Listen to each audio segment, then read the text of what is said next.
Қытайға қанша теңгемен бару керек? Қытаймен бизнес туралы пайдалы ақпараттармен бөлісем, тіркеліп ал, сақтап қой. Әрине өзіңіздің жағдайыңызға байланысты.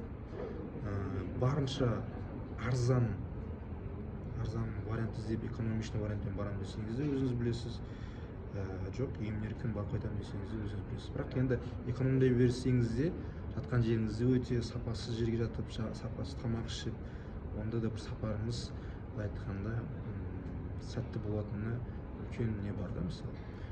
Жалпы сапардың сәтті болуы жатқан жеріңіздің жақсы болуына, таза болуына, ішіп жеген тамағыңыздың жақсы болуына байланысты ғой.